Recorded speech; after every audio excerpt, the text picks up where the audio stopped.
Hi guys! Welcome back to my channel again. For today's video, mag-stir fry tayo ng garlic sprout with yellow bean curd and ham. So ito guys yung aking mga ingredients. Yung aking yellow bean curd, nakat ko na siya ng strips. And then yung ham, ginger, and garlic. And then yung aking garlic sprout.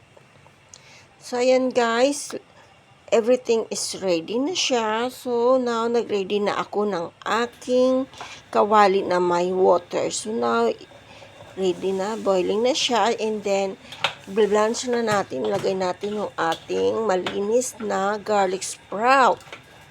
So, ayan, i-blanch lang siya natin ng madalian lamang. So, now, the water is getting boiling. So, pwede na natin siyang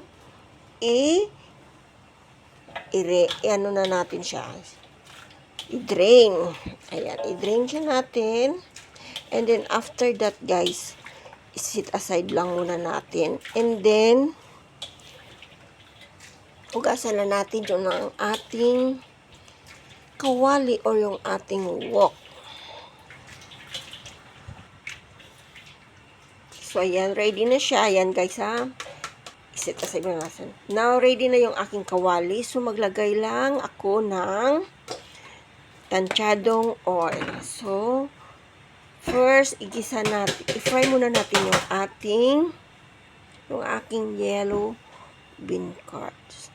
So, fry lang natin yan siya guys ng madalian lamang. So, fry lang tayo dyan. Light fry lang dyan.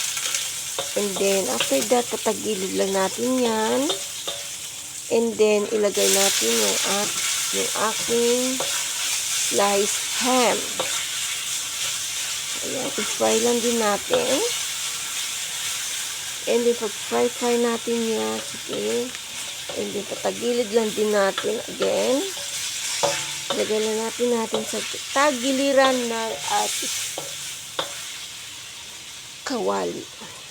Sa ating wok. So, ayan, maglagay tayo ng ginger.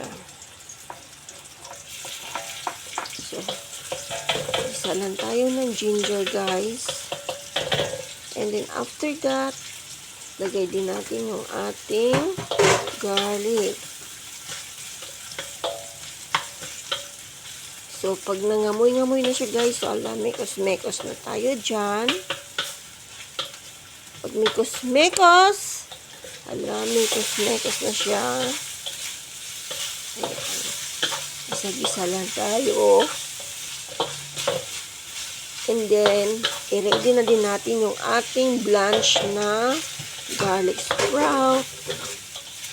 So, gisa-gisa lang natin, guys. And then, timplahin lang siya natin ng ating asin and sugar.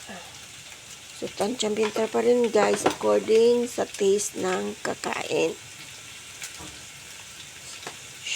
Ayan, salt and sugar ilagay natin. And then, kung gumagamit kayo, guys, ng chicken powder or broth, ayan, maglagay kayo ng broth. So, ngayon wala akong broth. So, hot water yung ginamit ko.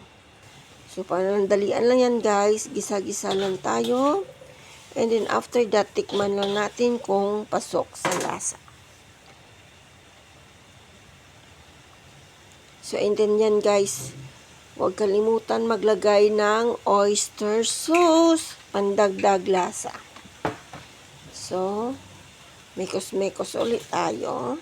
Halo-halo lang natin yan. So, konti na lang yung water. And then, ready na to siya, guys. And then, iserve na natin ito. Lagay na natin sa ating plate. Yan. So, ayan lang, guys. Ready na yung ating stir-fried garlic sprout with yellow bean curd and ham. So, ayan guys, kung bago ka lang sa aking channel, please don't forget to like and subscribe my channel, Buhay Kusina. And see you for my next video. Bye-bye!